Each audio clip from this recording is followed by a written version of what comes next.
What's up? What's up? I'm Dr. Omatma, host of Egg Meets Sperm, where we're busting fertility myths, sharing tangible tips for your fertility journey, and bringing you the most knowledgeable guests to support your journey to parenthood. This podcast is for both women and men because getting fertile as fuck is for both partners, don't you think?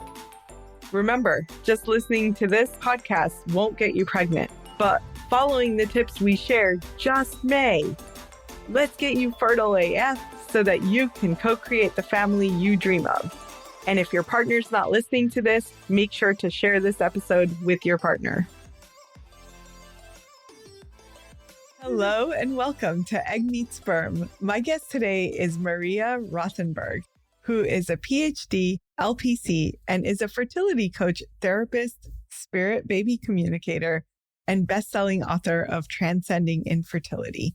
She has helped individuals and couples for more than 10 years go from broken, anxious, and depressed to hopeful, peaceful, and empowered during their fertility journey. Maria lives in Oregon with her husband, 6 kids, that's 2 humans, 3 canines, and a feline who does not like her very much, and is often found dreaming of East Coast pizza while sipping West Coast wine. I love that. Hi. Welcome. Hello. Did you grow up on the East Coast? No, I grew up in California, but I moved to New Jersey and lived there for 15 years. And so I miss the food very much. Now I'm back on the West Coast in Oregon. So, yeah. East Coast pizza is pretty good. But do y'all in Oregon, if you have Zachary's pizza, it's so good. Really now? That was a California thing, but in case it exists in, and they have gluten-free and vegan and all of the different variations that you can do. I'm now on the hunt. Thanks for the tip. Yes. I just moved to Texas and I totally miss pizza. Oh, I know. I can't get any pizza here. It's not any good pizza. Right, exactly.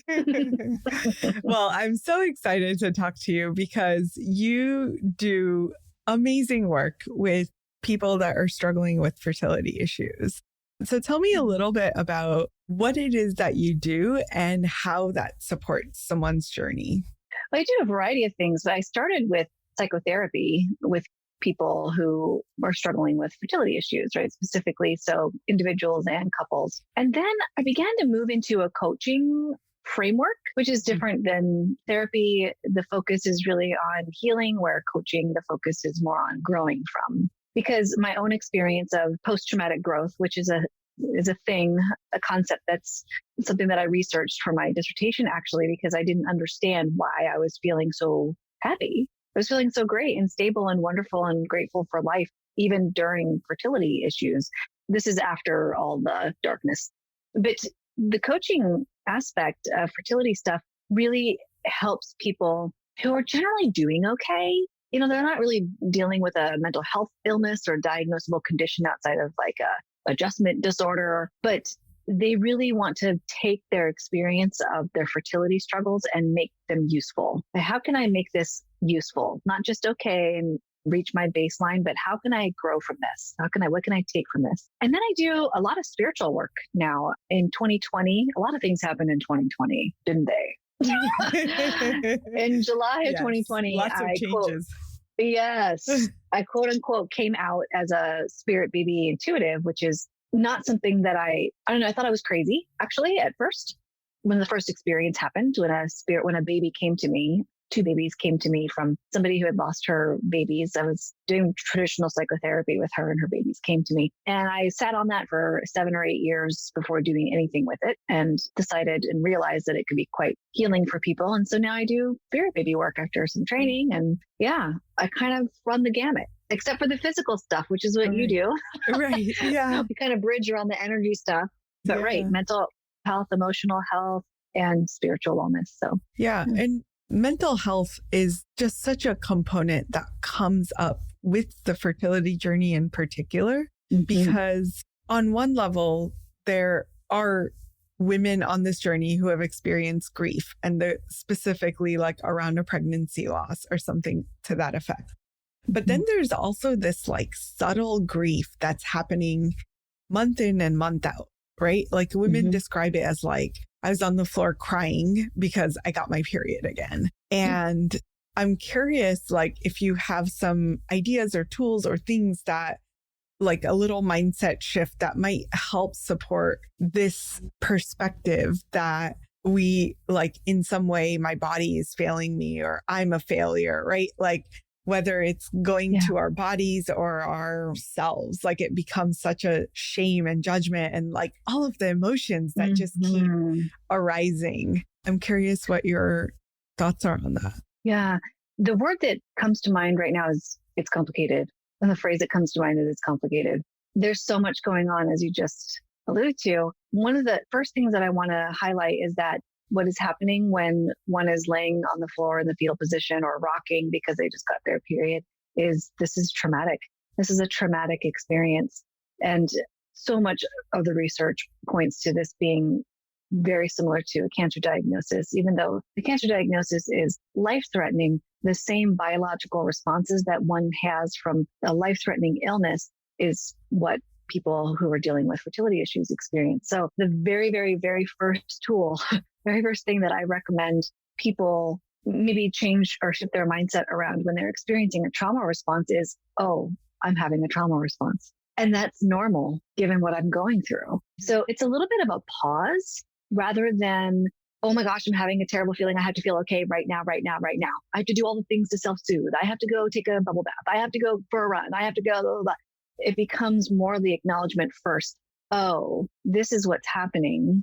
I'm going to pause and experience this for a minute. As horrible as it feels, this is a trauma response. And I owe it to my body and my brain to honor that it's trying to keep me safe right now. And then when you do that, some of the shame starts to go away a little bit. You know, one of the messages that I hear a lot from people is, I need to be strong. I need to be strong. And my question is, what is not strong about feeling all that pain? That is probably the strongest state that you can be in. Doesn't matter if you're rocking and wailing or whatever you're doing to express the grief. That is probably the strongest state you can be in. So to acknowledge that, it's a huge mindset shift there, is to acknowledge that this is my strongest point right now. I'm actually handling this. And then moving into the self-care from there. Yeah, that's beautiful. And yeah, like along those lines, I think you had a really good like reframe around the trauma and saying to ourselves that it's normal to express trauma, right? So, and that's completely okay. In fact, it's encouraged. I really ask people to create that pause and to really honor what's happening right then. And everything, not just what the thoughts are that are coming, but the body's response, because we know from trauma research that the body holds so much memory, holds so much trauma in it. And so the thoughts and the body sensations, the experiences there. So let's talk a little bit more about this. So how do we know that the body is storing trauma, and what might be some of the signs and symptoms or even like feelings that we might be having that some of this trauma is getting imprinted into our body? Yeah. Oh, goodness. Anything that resembles a panic attack or running away from a lion who is chasing you. And I giggle a little bit, but it's just like everybody has their own sort of experience with this. There's myriads of symptoms, but I will name top 10 or top 5 even. Sweaty palms, heart beating out of your chest, sweating a lot, even on your armpits, feeling like you need to run, feeling like because in the fight or flight response, we know that all the blood leaves the center of the body out into the limbs so that we can run or fight, right? So feeling like you're rapidly breathing, feeling blood rush to your appendages, feeling like you're going to have a heart attack, nausea, upset stomach, stomach issues, bathroom issues, not to be TMI. Oh, you're a doctor, you know. All of that. We talk about poop all day long. Yep. That's right. Diarrhea, constipation, all of that is all sign of trauma response, because the fertility organs and the digestive system and everything doesn't need to operate when you're running from a lion, right? Like it's like, nope, we don't need to procreate right now. We need to run. Save our life. So all of those physical sensations, the thoughts that might come in is, I'm never going to be a mom. Oh my God, what if I'm never a mom? Or what if I'm not a dad? Males have the same thing. How am I going to meet up with my friends and talk about their kids and not be able to contribute? What if I never am capable of making my partner or spouse a parent because my body doesn't function? What if thoughts? That's what I call them, going down the what if rabbit hole. So this is the body's way of trying to keep you safe. It's saying, here's the equivalent, a non-fertility related thing. If you're walking down the street and there's a dark alley, your body has a response like, oh, you can feel it. Your stomach tightens up, your eyes open up wider. You might start to sweat a little bit. Your heart's beating a little faster. And the thought is, what if I go down there and something bad happens? So this is just your brain and your body trying to keep you safe. Now, trauma, because you already had the experience, and especially in fertility issues, it's chronic trauma, which makes it a complicated trauma. Your brain and your body are like, oh my God, you're walking into the clinic again, all the same smells, all the same people, same parking spot, like all the same things come to mind. I can still see my very first clinic's hallway, the fake plants they had, the elevator ride up to their office. It's stuck in the memory, and the body, even if I think about that clinic, I can feel the body's response to that. So, right. Those are just a few ways that people experience a trauma. Yeah. Yeah. So all of these symptoms are happening in the moment when we're experiencing the trauma. And then is it always that these experiences or traumas get stuck in our body, or is it selective about the memories that we choose to hold on to? Oh, that's a good question. I don't think it's selective. Anything that you have had a big trauma response to, like a cycle didn't work, or, whatever, it doesn't matter what the trauma is. It could be a car accident, something not related. Anything that you've had a big biological response to try to keep your body and brain safe is fair play. It's possible. Here's something interesting too. There are some times that you have these biological responses, but you're like, what the heck why is my heart beating out of my chest? I don't even understand what just happened, because the body remembers faster. This is very interesting, especially through the Heart Math Institute. They've researched this quite a bit. The heart and the body respond faster than the brain. Crazy research.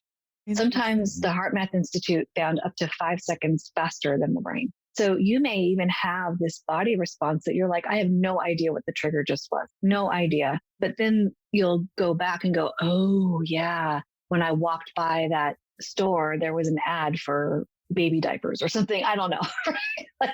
And then you're not even realizing, but your body's having a response. So, right, to answer your question, anything that you've had a big response to in the past is fair game for a trauma response. And so I'm like constantly trying to figure this out for our clients, is like, okay, so we've had these traumas. Partly, I feel like this whole idea of try for 6 to 12 months before you seek support is almost detrimental, right? Because now you've accumulated that trauma already for 12 months before you're going to look for some support. That's not helpful. So that, I think, like, we need to change our medical system in that regard. But even after, so let's say we've experienced these micro traumas, we got support. Now, all of these traumas that are stored in our body, what is the impact to fertility? Oh my goodness. Yeah. And this is an instance where 1 + 1 equals way more than 2, right? Because they are cumulative and they are exponential when they come together. So I just referenced this before. Your body has an absolute shutdown mode for non-essential things, right? So like, I don't do the body work that you do, but the mental health and the emotional health and spiritual wellness, all the energy stuff absolutely affects the body. So like I can say, think of pickles right now. And what does your mouth do? Right? You start salivating. Or like you get nauseous if you don't like pickles. I salivate because I love pickles. I love pickles. I'm like, ooh, I have some in my fridge. I might be having a snack soon. They're so good. But right. So the body begins this chronic, like a shutdown of non-essential functions. So you may notice a chronic stomach problem, or especially with, anxiety. Folks have stomach issues all the time with anxiety, and elimination issues, diarrhea, constipation that we mentioned before, irregular periods. You'll see can I get TMI on here, or is there such thing as TMI? No, okay. There's no TMI. Good. Be yourself. Woohoo! The consistency of the blood when you're having a period changes. So when you have a lot of stagnation, a lot of like stuck energy, the blood becomes a lot darker. It's like old blood, quote unquote. When you are finally loosening up and freeing that energy, you start to have a much brighter red in your blood. Interesting. Yeah, so I've never thought about it that way. Because like I go right to the physical period. Let's talk about hormones. Let's talk about why you have thoughts and all that stuff. But you're absolutely right. Like if there is stuck energy, it's going to show up in some physical form. That's right. Like so clots. That's really intriguing. Yeah, really intriguing. Is there any other physical signs that show up like that? For stuck energy? Oh gosh, probably one of the biggest. Yeah, there's so many, but probably one of the biggest ones that people complain about the most is headaches. Yeah, headaches is a lot of stuck energy, a lot of overwhelm, a lot of trying to keep it together. This is what I say when people are complaining about headaches a lot or eye pain is, are you trying to do too much? Are you trying to, and then like act like everything is okay, that you're not overwhelmed, but you actually are. And then other things like appetite changes, not sleeping. Not sleeping is a really, really big one for stuck energy. Trying to just keep it all and hold it all inside. Yeah, lots of ways. I could go on and on. Amazing. This is so good. I love talking about this because it's literally like the mind and emotions playing themselves out in our physical body. That's right. Yeah. And as doctors, we're trained to only look at the physical, but there's this big component that's impacting our physical all the time. Right. So important. Right. What are some other, I'm like, give me more. What are the other emotions or things that like show up a lot with the people that you're working with for fertility? So anxiety is probably the top one. And I like to say that anxiety and depression are besties. They hang out a lot. So depression as well.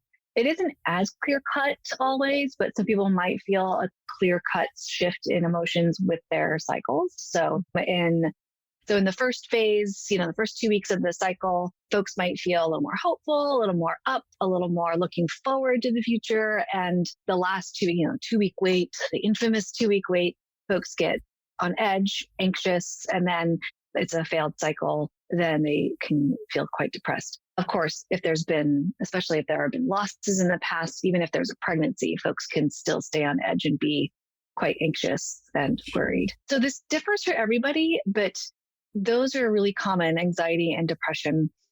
Also, confusion, overwhelm, irritability. Irritability is pretty big. Oh my gosh, those fertility meds. Whew. I know I was irritable.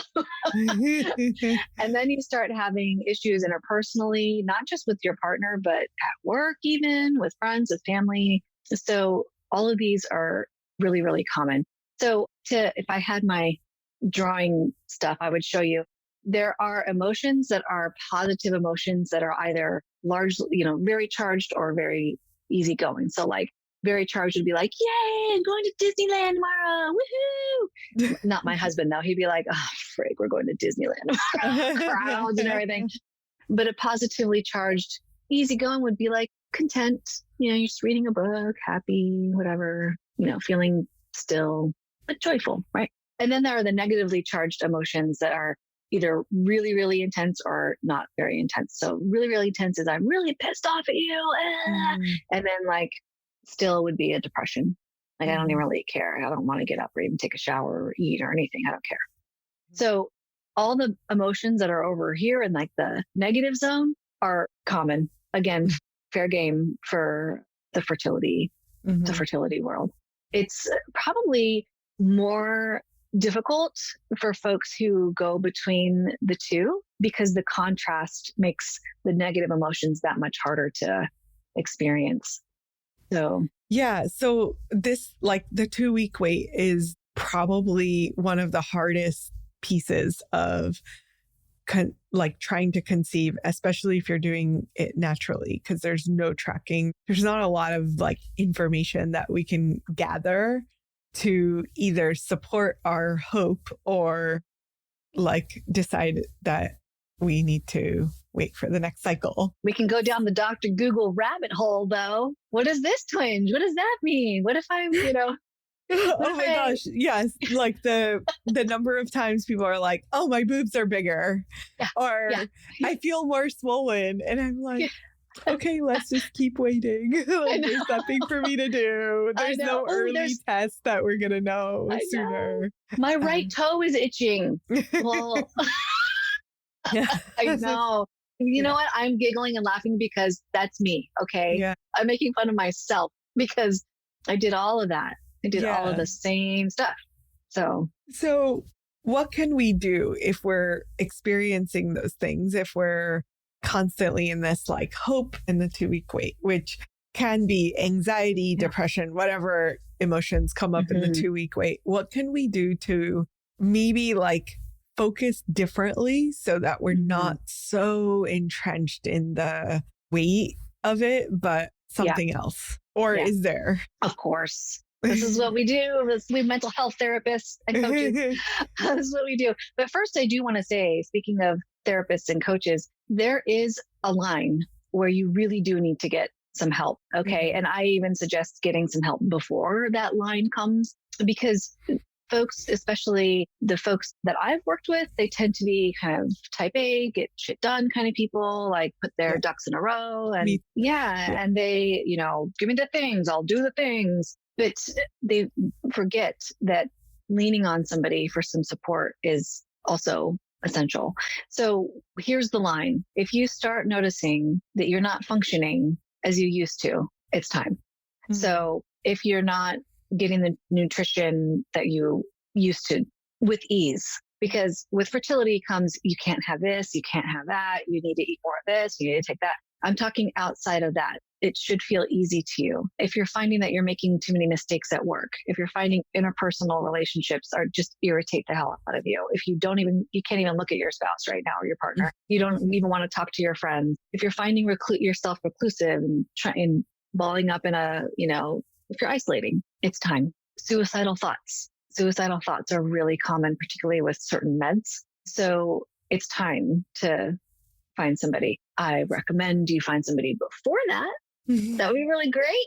And, putting that out there. Okay. But on your own, if you feel like you're functioning okay, you just need some tips. The very first thing that I'm going to say, this might sound so bizarre, but the very first thing that I recommend is pay attention to your sleep. I know that sounds weird, but let me tell you, 15 years of doing this work, 15 years of doing mental health stuff, 10 plus of working with fertility people specifically, sleep and mental health are totally correlated. So if nothing else, if you don't want to break out a journal and do journaling work or anything like that, just pay attention to your sleep. Get your sleep in order, and that is going to support your mental health that much better. So we talk about sleep hygiene. That means, I'm sorry, but stopping the scroll at least an hour before bed. I recommend no electronics at all. If you are going to have electronics, at least put it on that night mode where you have that sepia tone instead of the blue light, or wear blue light blocking glasses. Here's an example. Do you know who Bob Ross is? Yeah, I do actually. Oh my gosh. Okay. If I'm having a rough night sleeping, I do use my phone and put on Bob Ross on YouTube because I'm out in 3 minutes. Oh, Bob. I know, Bob Ross.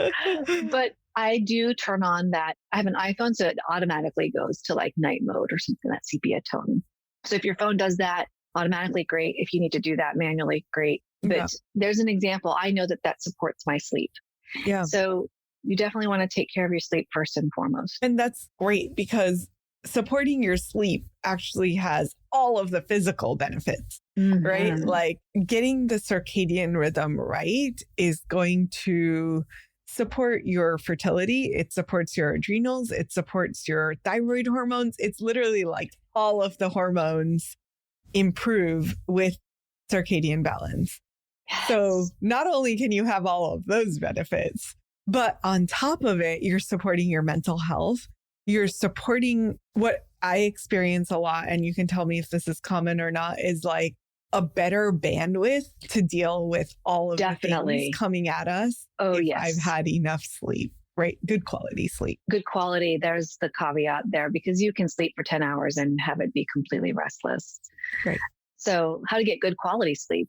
Mm-hmm. Oh gosh, we talked about melatonin on my podcast. That's still mind-blowing to me. Yeah. That melatonin supports ovarian health and even, did you say reverses? Like, yes, it's like one of the most potent antioxidants to reverse ovarian aging. Forget the CoQ10, people. Right.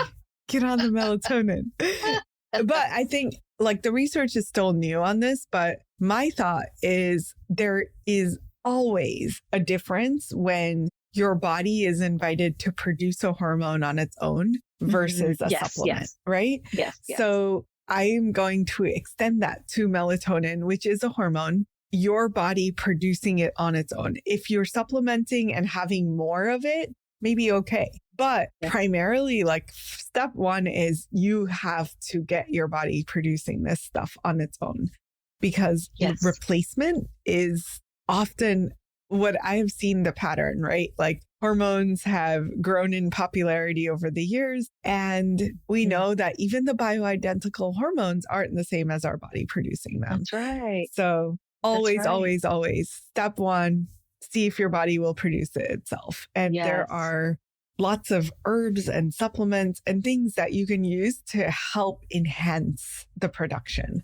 So that's that's a good starting point. And just general behaviors, like this sleep hygiene, doing the same exact, having the same routine every night so your body starts triggering a melatonin release.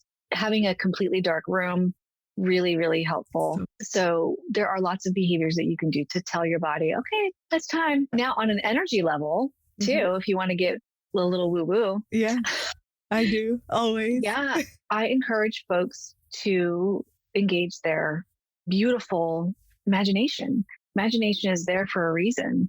Imagine it's the pineal gland, that produces melatonin. And imagining this little acorn-shaped gland in the center of your brain, right? Like, and the melatonin's coming out. What does that structure look like? What's that like? Aha, it's starting to produce it, right? So this imagination, use it well. And this isn't just woo-woo. There's a lot of Dr. Bruce Lipton, Dr. Joe Dispenza, you guys can check out. Lots of research around how thoughts create change in the body. And so imagination is great. And I have a few times in our mind body sessions, what's come up is this like, imagine the pineal gland releasing the melatonin before you're going at dusk, essentially. And then as you're sleeping, it's like flooding your body, specifically your ovaries. Love. Right? And like, let those ovaries soak it in. Soak them in. Yes.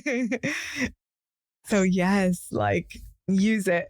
Use the different tools that are easy, right? This like what's cool about what you're saying is you're not saying like go out and buy all these supplements and do this and do that. It's like really simple things that don't have to take a ton of time that are really easy to integrate and are going to give you a lot of bang for your very small investment of energy. Yeah. It's completely free to use your imagination. Yeah. Completely free. And you don't need a provider or somebody, you don't need that. You just try it. Now, the one thing that comes to mind when I work with folks is, really? Are you? Come on, really? Does that actually work? I don't know. Do people say that? I can feel it. Sometimes I'm an intuitive, right? So I can feel it. And this is what I say to people because I think that's lovely. I think that it's really, really important, no matter whom you're speaking with, to maintain an open curiosity. Like, don't buy everything that I'm saying right off the bat, and don't reject everything that I'm saying right off the bat. Do your own research. And sometimes that means your own experimental research on your personal body, your own experience, right? Yep. Test See it what on happens. yourself. Yeah.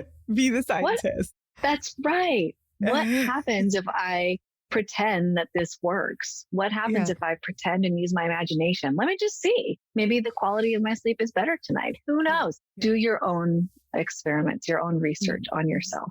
So, yeah. I love that. I love that, because I often say this, but I don't know why I've never suggested that our clients do this, is like everything or almost everything that I find in the world of science.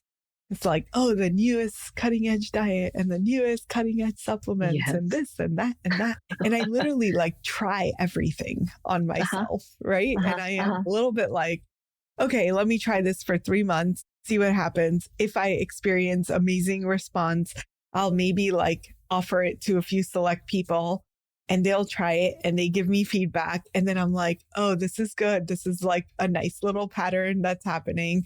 Great. Let's spread it to a bigger pool of people. I'm like, oh, they're having great reaction too. Bigger pool of people, right? So it has to start with us and like, what is the experience in our bodies? And is this making a difference? And it doesn't have to be a long time. You can just say like, let me do this for a week. Let me try this for a week and see what happens. Absolutely. Yeah. I'm going to play. That's what I encourage people to play. We don't play enough. Adults don't play enough. Yeah. It's so true. Play with it and see what happens. It could be not effective for you too. It's totally fine. And this is another thing, we talk about research and science and all these, bell curve statistics, but maybe you're not in the bell curve, and that's completely fine. You don't have to be part of the statistic. You get to test on you. Yeah, absolutely. Sorry. I think we're going down a research rabbit hole. No, it's okay. We're just like, we just chat. I know. All good. I have a question though. I think you being a spirit baby communicator, is that like you are kind of intuiting what the baby's message is and then sharing it with the client? Or is it for the client to connect with the baby for themselves? It's both. There? Okay. Oh, it's both. Yeah. So here's my main goal. And this is probably my therapy coaching hat. Therapy and coaching is not meant to be forever. It's meant to be for a period of time, unless you want to go like do Freudian therapy. That's completely fine, totally fine. My style is to empower you to do this stuff on your own. So that work goes through to spirit baby work too. I am connecting with spirit baby realm and what's called clairvoyance. I can tell people what their babies look like, how they're presenting themselves on the other side. I can connect with ancestors, guides, angels who are associated with the baby and talk about why they're there and what they have to say. And I give clients the messages, but then they always get an email after a session with, quote, homework. Here are the things that you can do on your own so that you can like fire me. I don't need a medium anymore, because I want to empower people to do this on their own. I firmly believe that we all have intuitive, for lack of a better word, powers. I just feel like we have intuition. All of us do. And we're educated out of it a lot. And so I encourage people to get back in touch with that. And so I give them homework, things that they can do to practice on their own with their spirit babies. They get a recording of their session too. And certainly they can always come see me again if they feel like they need validation and things. But it's both. I'm connecting with their baby and empowering them to connect on their own. Mm. It's so amazing. The stories that, may I share one? Here's one that just popped in my head. Yeah, yes. This one that I said that her baby was wanting to present as a bird, but this bird was going to have odd behavior. Like it's not going to act like a normal bird. Well, it turns out she was driving. A bird hits her back window. I don't know how that happens, but the bird was okay. And then started flying. She's driving, flying with her. Yes. Wow. Okay. That's trippy. What? Okay, that's super trippy. Come on, right? Like, come on. Oh, speaking of bird, just the other day, 2 days ago, I said to someone, your baby girl, she likes to be seen. She likes to be on display, but she's not like, it also makes her a little nervous. So she might be like a calmer entity, but be obvious. And I said, she's showing me this medium-sized bird. It's not with a group of birds. It's just by itself. And the client went, oh my God. I'm like, what's the, oh my God? She says, every time I come home from work, there's this medium-sized bird just staring at me. It doesn't move. I pull into the driveway. It doesn't move. It's just standing there staring at me. And I was like, well, say hello to your baby girl, because that's how she's presenting herself. And so, okay, for those of us that are like kind of still wearing our sciencey hats, please do. What does this mean for fertility? Like, so these birds are like in these women's lives in some way, or showing up in their lives. What does that say about the baby spirit or the fertility, or like what's going to happen? Or I don't know. What do we interpret this as? Yeah. How do you integrate that with your fertility journey? Right. Yeah. So what I find biggest with fertility folks is the unknown, right? This is where the anxiety comes from. It's all what's going to happen. What's all the work that I have to do to get what I want in my life?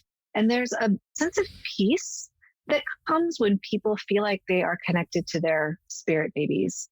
So what happens when you feel peace? What happens when you relax? Feel your body? Yeah. You relax. You get out of the fight or flight. Yeah. Yeah. Amazing. Oh, that's really cool. That's really cool. Yeah. You chill out. Now, this might be a question that someone's sitting with is, if I have this connection with my spirit baby, does that always mean that baby will manifest in the human realm? No. In fact, I have a connection with a spirit baby on the other side, and I don't want another baby. And so, no, she's just there, because all folks have say in what they've got. This is really complicated and probably a podcast all on its own. I recommend people read the book Spirit Babies by Walter McKitchen. Yeah. But all folks have a say in how this soul manifests. And things change on the earth plane. Things change on the spirit plane all the time, right? We're talking about quantum physics, the quantum physical reality here, right? Like everything is held in suspension until we attend to it, and then it is made manifest. But if the energy isn't right, or situations change to change the map a little bit, then things can happen faster. Things can take a little longer. I've had spirit baby siblings who are like, I actually want to be born first. Is that okay? And then the other gender baby is conceived once there's permission or conversation around it. So it's very complicated. Yeah, it sounds complicated, but this is cool. It's like, I get to ask all the questions that I've always wanted to know that fascinate me. So hopefully, like, you guys that are listening want to hear this too, because I am totally geeking out with you right now. I know. And I encourage people to have their sciencey hat on too, right? Like I do. This is just reiterating what I said before. Please be discerning. You know, it's important. It's important to be discerning. I've had people that come and see me and they're like, cross their arms, like, okay. The first thing that the first thing that I want to say is I ask for zero information up front. Please do not tell me your story. I don't want to know your story, because my left brain science person is like, oh, but that can't be right. I don't know. Is that right? That doesn't add up. Right. I need my left brain to shut off completely. So do not tell me anything. All I ask is your experience with psychic readings and things like that, but I don't want to know your story. So that's okay.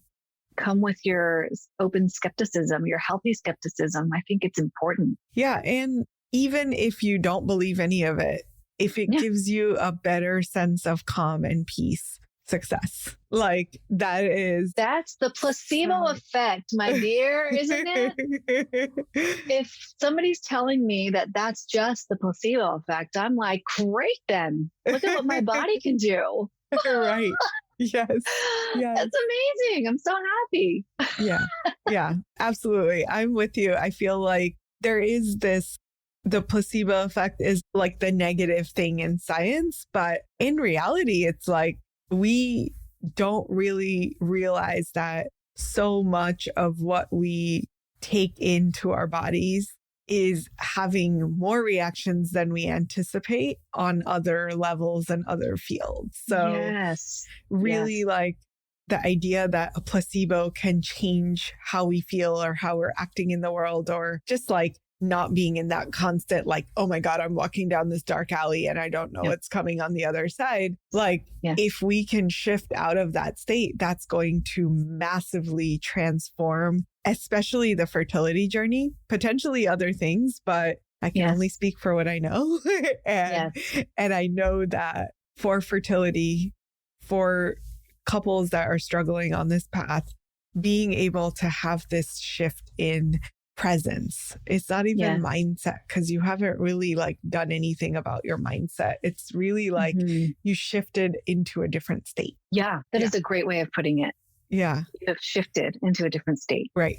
And if that can happen, it is like what is coming next is going to be awesome. Yeah, right. Because you open up a path of ease for whatever you are attempting to, to use a new agey word, to manifest, right?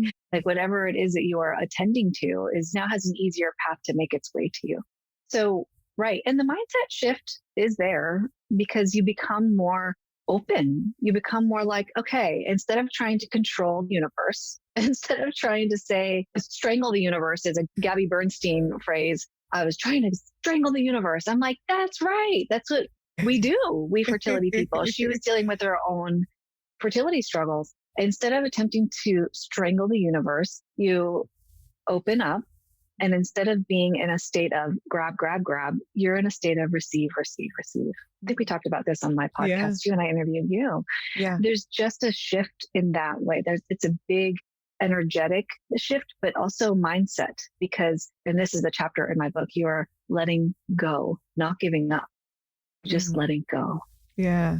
Oh, thank you so much. I feel like this wisdom is not shared enough. So I appreciate you being on our podcast with me today. Absolutely. And just like kind of going in all different directions, but it seems to be our thing. Like we really just love hanging out together. So you might be coming in again for a podcast. Yes. You'll definitely be on mine. I know.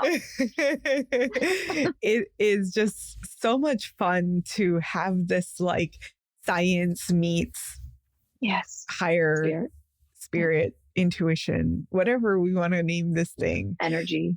Yeah. And that's what I feel like you have, that balance in one direction, like you're super strong in the spirit realm and it also connects to the body. And I have this like super strong body and it connects to the spirit.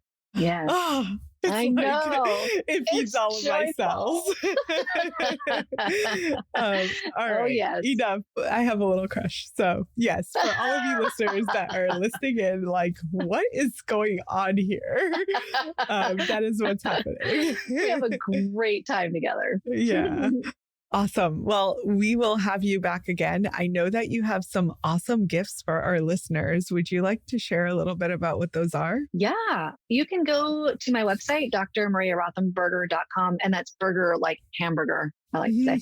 And there are, if you just scroll down a bit, there is a little e-booklet on how to connect to your spirit babies, some things that you can practice there to connect to your spirit baby. There's also an e-booklet on meditating. So we didn't talk about meditation a lot, but that is the number one tool to begin everything, not just connecting to spirit baby, but your body, your physical health, your emotional health, your mental wellness. Oh my gosh, if you don't do anything else, start there. And your sleep, meditation and sleep. But yeah, you can learn about why meditation is important for your fertility and how to start in that booklet there. And I do have also a free baby manifesting meditation that you can try there as a free gift. It's called I Am a Mom. And you can download that for free too.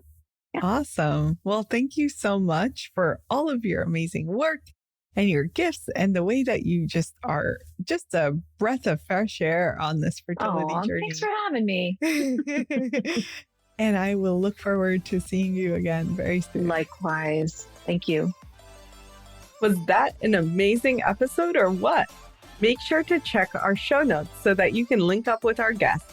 And if you're not a part of our secret Fertile AF community, you can join for free via the link in our show notes. Last but not least, have you showed us some love lately? It would mean the world to us if you could share and review our podcast. Thank you so much. We'll see you next time on Egg Meets Sperm. Peace.